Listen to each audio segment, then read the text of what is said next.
Hello everyone, কেমন আছেন সবাই? আশা করছি সবাই খুব ভালো আছেন, আমরাও ভালো আছি।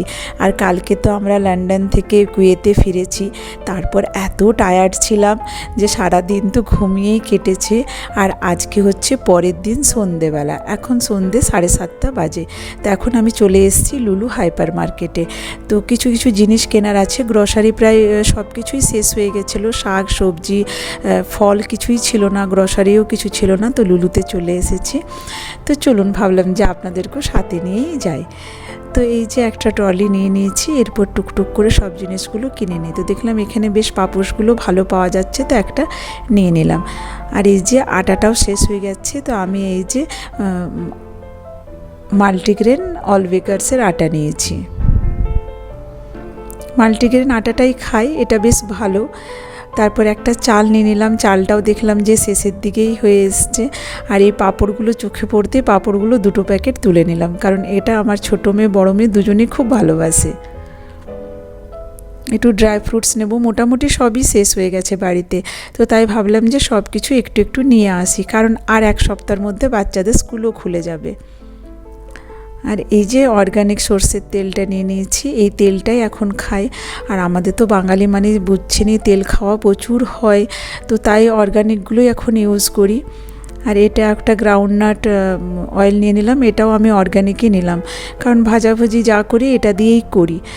তো তেল খাচ্ছি, তো ভাবলাম যে অর্গানিকগুলো তো বলছে ভালো, তো তাই অর্গানিকগুলোই নিয়ে নিয়েছি। একটা ঘিও নিয়ে নিলাম, টুকিটাকি করে মোটামুটি সব জিনিসই নিতে হবে আজকে। আর কালকে আসার পর এত টায়ার্ড লাগছিল যে মানে সারা দিনটা ঘুমিয়ে ঘুমিয়ে কীভাবে যে কেটে গেল বুঝতেই পারলাম না। আর এদিকে সব দেখুন শাক সবজি, খুব ভালো ভালো শাক আছে, একদম তাজা তাজা। তো একটু শাক নিয়ে নিলাম, কারণ অনেক দিন বাইরের খাবার খাওয়া হয়েছে। এরপর ভাবছি যে এখন আর বাইরের খাবার একদম না, এরপর একটু শাক সবজি ফল খাওয়াতে হবে বাচ্চাদেরকে, নিজেদেরকেও খেতে হবে। তো দেখুন আমার প্রায় ট্রলি ভর্তি করে নেওয়া হয়ে গেছে। আর টাবুকে বললাম যে তুমি একটু ফ্রোজেন জিনিসগুলো নিয়ে নাও, আমি এখানে শাক সবজি গ্রসারি যা টুকিটাকি জিনিস নেওয়ার আছে ওগুলো নিয়ে নিয়েছি, আর টাবু নিয়ে নিয়েছে ফ্রোজেনগুলো। তো আমি এখানে বিলিং করাচ্ছি। আর এই যে টাবুও চলে এসেছে।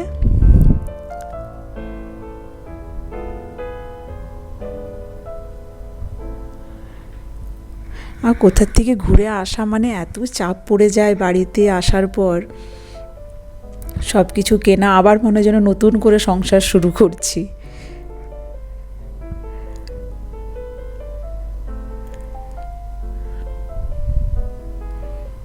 এই যে আমারগুলো বিল করা হয়ে গেছে, এরপর টাবুরগুলো হয়ে গেলেই আমরা বেরিয়ে পড়বো।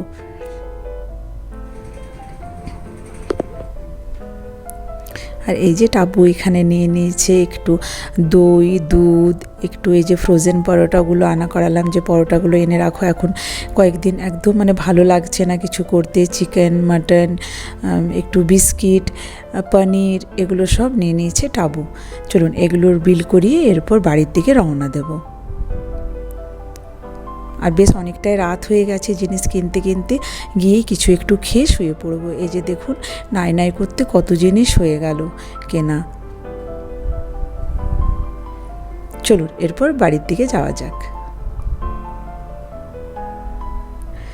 Good morning. আজকে হচ্ছে পরের দিন সকালবেলা বলতে ওই 10টা বাজে এখন। তো আমি রান্নাঘরে চলে এসেছি, ভাবলাম আজকে একটু ভালো করে রান্না করি। তো প্রথমে কালকে একটু কলমি শাক নিয়ে এসেছিলাম, প্রথমে একটু বড়ি দিয়ে আর তিল বাটা দিয়ে শাকটা করব। আপনাদের সাথে রেসিপিটা শেয়ার করছি, আপনাদের কেমন লাগলো অবশ্যই জানাবেন। তো দেখুন এই যে প্রথমে আমি বড়িগুলোকে তুলে নিলাম ভেজে, তারপর একটু জিরে আর একটা শুকনো লঙ্কা ফোড়ন দিয়ে দিলাম। এটা কিন্তু সর্ষের তেলে করতে হবে। তারপরে যে কেটে রাখা আলুগুলোকে একটু ভেজে নেব ভালো করে, একটু ঢাকা দিয়ে দিয়ে ভাজছি, তাহলে ভাজতে ভাজতে সেদ্ধ হয়ে যাবে আলুটা।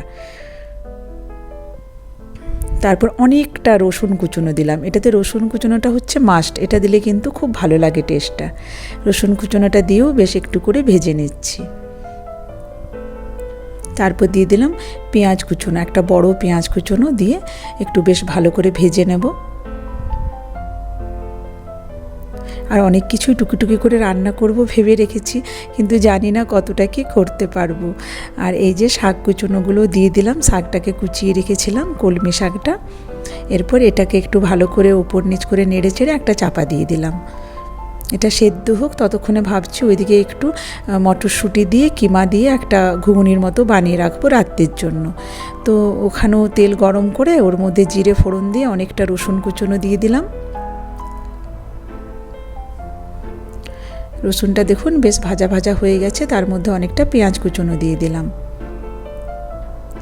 আর অনেক দিন পর বাড়ি এসেছি তো মনে হচ্ছে এটা করি ওটা করি, শরীর সাথ দিচ্ছে না, কিন্তু মন চাইছে যে এটা ওটা করি।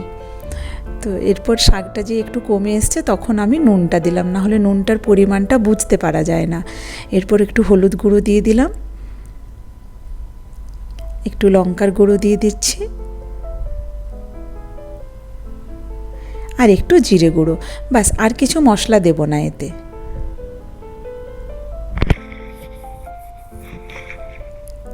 এরপর নেড়ে চেড়ে আর একটু চাপা দিয়ে দেবো। আর কলমি শাকটা খেতে খুব ভালো লাগে, যেরকম করেই রান্না করি না কেন খুব ভালো লাগে। এরপর ওইদিকে দেখুন পেঁয়াজটাও বেশ অনেকটাই ভাজা ভাজা হয়ে গেছে, অনেকটা আদা রসুনের পেস্ট দিয়ে দিলাম, ওটা দিয়েও একটু ভেজে নিচ্ছি। আর এরপর দিয়ে দিচ্ছি কিমাটা দিয়ে একটু ঢাকা দিয়ে দিয়ে ভাজবো, তাহলে ওই যে কিমার যে জলটা বেরোবে তার মধ্যেই কিমাটা সেদ্ধ হয়ে যাবে, চিকেনের যে জলটা বেরোবে। আর অনেক দিন পর বাড়ি এসেছি, তাই একটু বেশি বেশি করে রান্না করব ভাবছি, কারণ অনেক কাজ আছে, প্রচুর জামা কাপড় যেগুলো মানে ওখানে পরা হয়েছে সেগুলো কাচি আয়রন করে আবার রাখা। তারপর দিয়ে দিলাম ওইদিকে আমি গোলমরিচের গুঁড়ো আর একটু লঙ্কার গুঁড়ো দিয়ে ওটাকেও বেশ ভালো করে মিশিয়ে, ওটার মধ্যে কিন্তু এখন সেরকম কিছু মশলা আর দেবো না, ওটাকে ঢাকা দিয়ে দিয়ে ভেজে নেবো বেশ ভালো করে। কিমাটা ভাজা হয়ে গেলে তারপর একটু মশলা অ্যাড করব। চলুন একটু দেখে নিই শাকটা কত দূর হয়েছে। আর দেখুন শাকটা আমার প্রায় হয়ে এসছে, প্রায় শুকনো শুকনো হয়ে গেছে। এরপর আমি দিয়ে দিলাম দেখুন তিল বাটাটা। এই যে তিলটাকে না আমি বেশ একটু শুকনো করে বেটে একটা কৌটোর মধ্যে ভরে ফ্রিজে রেখে দিই।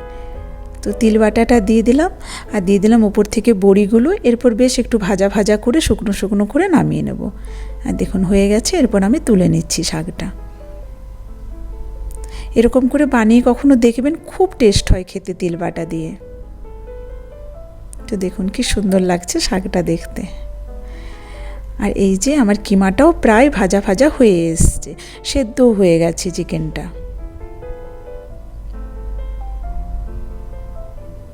আর এই দিকে একটা কড়াই বসিয়ে দিলাম, ওটাতে আমি ইলিশ মাছটা ভেজে নেব। ইলিশ মাছটা ওই যে যাওয়ার আগে আপনাদেরকে একটা ভিডিও শেয়ার করেছিলাম, সেটাতে কিন্তু ইলিশ মাছ টাবু যাওয়ার আগে অনেকটা ইলিশ মাছ নিয়ে এসেছিলো। তো ইলিশ মাছগুলো আছেই বাড়িতে, এখন আর মাছ আনতে যেতে হবে না।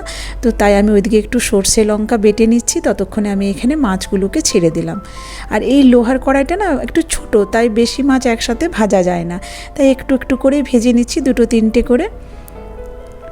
কিমাটা ভাজা হয়ে গেছে, ওর মধ্যে আমি একটু টমেটো কুচনো দিয়ে দিলাম। আর রেগুলার যে মশলাগুলো দিই সেই মশলাগুলোই ওর মধ্যে দিলাম, একটু ধনে গুঁড়ো, একটু জিরে গুঁড়ো, একটু লঙ্কা গুঁড়ো, একটু গরম মশলা গুঁড়ো, ব্যাস আর কিছু সেরকম মশলা আমি দিইনি ওই কিমাটার মধ্যে। এরপর মটরশুঁটিগুলো দিয়ে দিচ্ছি। এই মটরশুঁটিটা হচ্ছে ফ্রোজেন মটরশুঁটি, সেদ্ধ করাই আছে, তো তাই আর বেশি আমাকে সেদ্ধ করতে হবে না। এটা দিয়ে মটরশুঁটিটা দিয়ে একটু কষিয়ে নেব, আর একটু জল দিয়ে সেদ্ধ করে নিলেই হয়ে যাবে। আর একটু নুন দিয়ে দিলাম। এরপর মটরশুঁটিটা দেওয়ার পর নুনের আন্দাজটা ভালো হবে, তো তাই পরেই নুনটা দিলাম। কিছুটা মাছ তুলে নিলাম ভেজে, আরও কয়েকটা মাছ দিয়ে দিচ্ছি। আর তারপরে যা কাণ্ড হয়েছে না আপনাদেরকে দেখাবো। তারপরে তো আমার ভিডিও করাটাই পুরো বন্ধ হয়ে গেল, আমি তো আর পুরো ভিডিওটা শেয়ারই করতে পারলাম না আপনাদের সাথে। দেখুন এখানে এই যে কিমাটা হয়ে গেছে, একটু জল দিয়ে দিলাম, এবার ফুটে গেলেই কিমাটা আমার রেডি। আর দেখুন কি সুন্দর কালারটা লাগছে, তাই না? আর দেখুন মাছগুলো ভেজে তুলে রাখলাম, যে মাছ সর্ষে দিয়ে মাছটা বানাবো, আর কি অবস্থা হলো দেখুন একবার। দেখে না আমার মাথায় হাত, কি করে যে হয়ে গেল বুঝতেই পারলাম না। দেখুন পুরো মাছগুলো পড়ে, মাছগুলো ভেঙে কি অবস্থা, আমি তো কিছুই বুঝতে পারলাম না যে কি করে হয়ে গেল। যাই হোক, ওইদিকে তো যা কাণ্ড হলোই, তারপর তো কিছু করে ম্যানেজ করলাম। আর এখন হচ্ছে রাত্রেবেলা, এখানে টাবু বললে একটু ফতেয়া রান্না করাচ্ছি। রাত্রে আর সেরকম কিছু করতে হবে না, তাই কিমাটা কালকে হবে। আজকে এই যে ফতেয়া রান্না করা হয়েছে, চিজ ফতেয়ার আর অলিভ ফতেয়ার, এগুলোই রাত্রে খাওয়া হবে। এটা এখানকার খুব ফেমাস খাবার, অ্যারাবিক খাবার। তো চলুন আজকের ভিডিওটা আমি এখানেই শেষ করছি। আমার ভিডিও যদি ভালো লেগে থাকে তাহলে please like, comment and subscribe করে দেবেন, আমার পাশে থাকবেন। আপনাদেরকে অনেক অনেক